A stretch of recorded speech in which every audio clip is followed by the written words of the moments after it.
Minister Justin Trudeau champions women and sets the retirement age back to 65. Where's this going to come from? Well, there's no... You used to call me on my cell phone. Time magazine names Toronto rapper Drake one of the most influential people.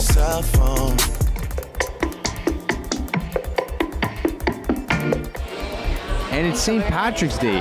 We'll be covering the celebrations at Humber College. Hi, and welcome to Humber News. I'm Aaron D'Andrea, coming to you from our newsroom here at Humber College North Campus. Prime Minister Justin Trudeau is in New York today addressing everything from retirement age to climate change.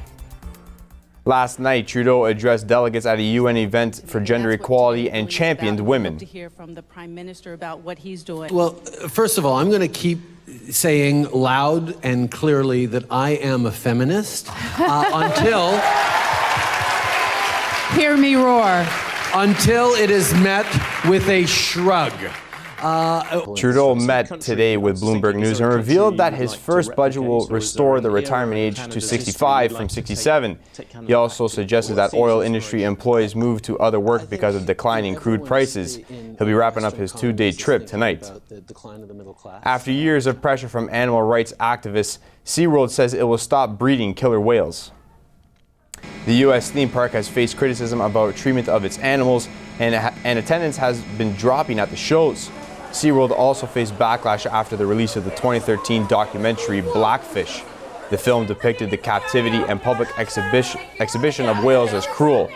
The first killer whale was born at SeaWorld Park in 1985. Since then, 30 whales have been born in the parks, including the first ever births through artificial fertilization. SeaWorld says the changes will be implemented in San Diego next year and in its other parks by 2019. In international news, record numbers of protesters have flooded the streets of Brazil, calling for the impeachment of President Dilma Rousseff.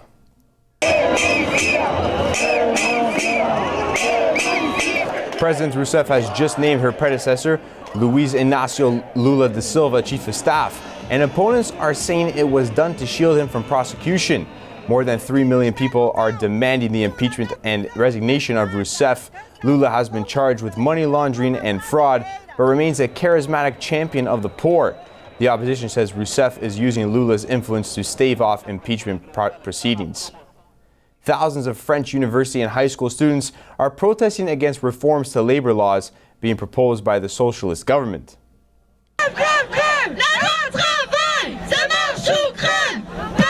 23 student unions have called for demonstrations throughout France. Students took to the streets to push back against the reform bill. They've been smashing cameras, vandalizing and throwing smoke bombs as riot police try to keep the damage to a minimum. The labor reform bill will give companies the power to lower wages, provide fewer hours of work, and give them more layoff privileges. Some dramatic video to show you today after a glider crashed into homes near Tokyo. Police and rescue crews inspected the site after the aircraft crashed 13 kilometers from where it took off. Both pilots died in the crash, but no other injuries were reported. The cause of the crash has not been determined. A fire inside a tunnel in western Japan has left 2 dead and 68 people injured. The fire started after a 12-car pileup this morning in the tunnel. 5 cars were engulfed in flames, which left 1 person dead. Another person died after being rushed to hospital. Officials say many people suffered smoke inhalation. The tunnel is almost 20 years old and is one of the main routes for car traffic in western Japan. New video from a drone flying over the Indonesia migrant camp on the Greek-Macedonian border shows just how terrible the conditions have become. Thousands of migrants have been stranded for weeks with little hope that the border will open. Conditions at the camp are desperate, with tents pitched on muddy grounds and a shortage of sanitation facilities. There are concerns about the possible spread of infections after 1 person was diagnosed with hepatitis A. Authorities estimate at least 12,000 people live in the camp. The wife of a Canadian teacher found guilty of sex abuse of students in Indonesia is pleading for a fair trial. Neil Bantaman's wife is asking for a judicial review to overturn his 11-year jail sentence. Bantaman has already been tried and acquitted, but a higher court overturned that decision.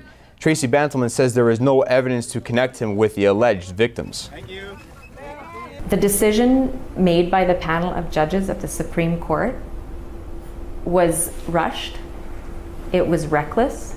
I can't understand how a panel of judges can be assigned on a Monday and by early Wednesday morning have a decision on a case this complex.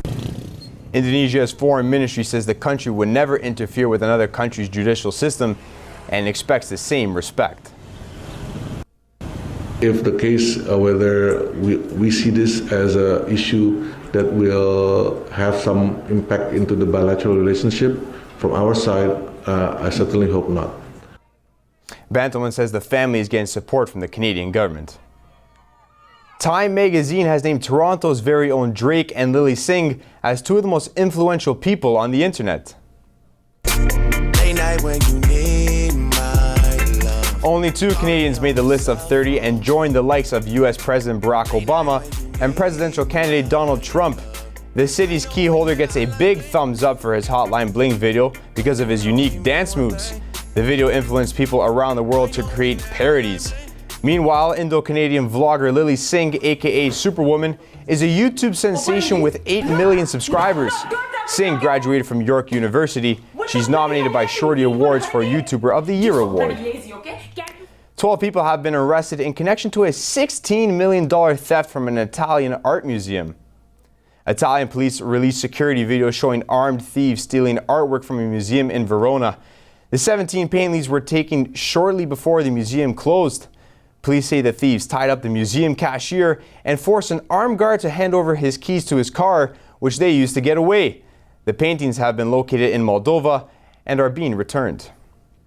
Back at home, the clock is ticking for students at the Lakeshore campus to figure out the clues and solve a crime.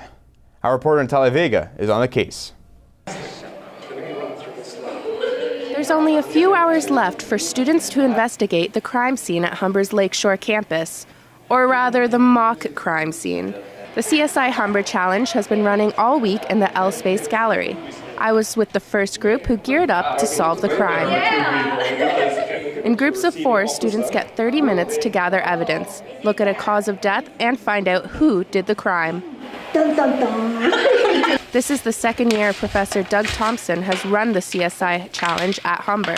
He says the challenge is mostly held for students to have fun, but also to learn about actual crime scene investigations. Information, you can actually look at blood splatter, you can look at fingerprint evidence and think, what am I actually looking at? And the great thing is that we're in the gallery. And in the gallery with art, you're always trying to observe things. And the key thing about solving a crime is what you observe. And the examples in the gallery aren't fake. Examples used here today are actual forensic evidence found in past crime scene investigations, some as recent as the Tim Bosma trial. For students who are already studying CSI or investigative studies, they're in their element for this challenge. But for those who don't have the background knowledge, this challenge proves to be a bit of an eye-opener. Even though I know it wasn't really kind of felt real, like I wanted to figure ensure we get all the details to figure out who solved the crime. So. The challenge will end today at 4.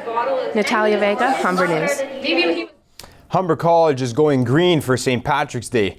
The North Campus Bar has organized a full-day event for Humber students. Our reporter Veronica Appia is there live on location. What's happening, Veronica?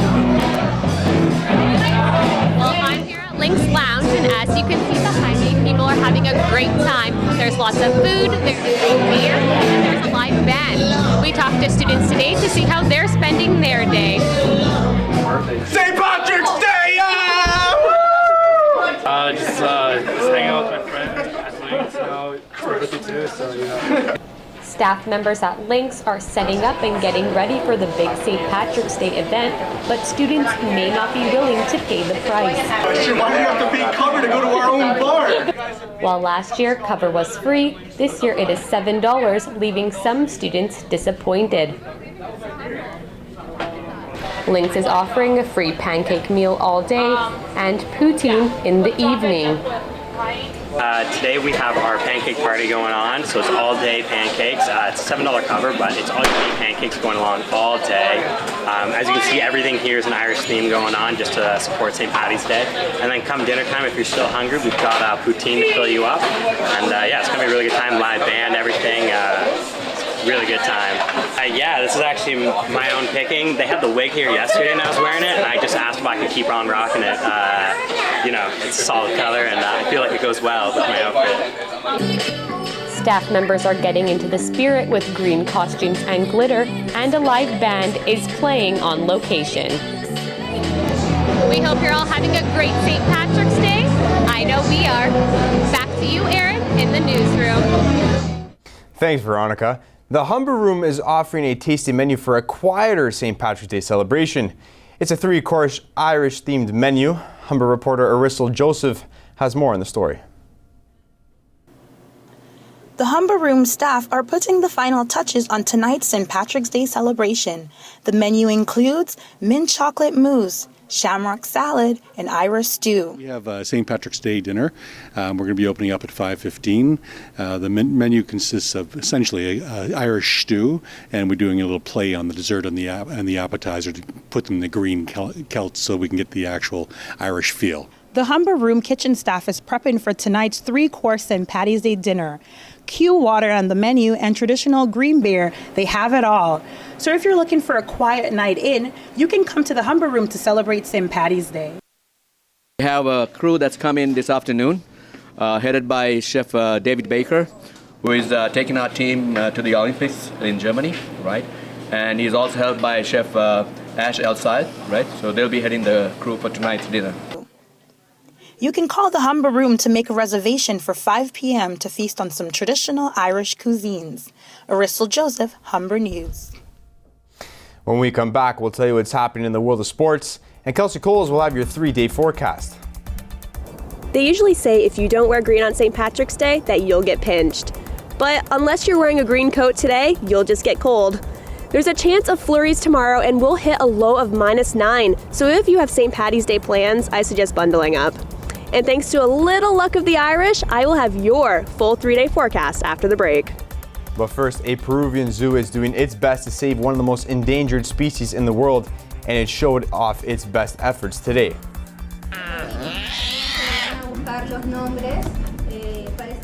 The zoo is celebrating the birth of 2 rare white Bengal tigers. The cubs are only 2 months old now. They're in good health, weighing in at about 7 kilos. Zookeepers say their birth is an important contribution to saving the animals from extinction. The public will get to see the cubs for the first time next week.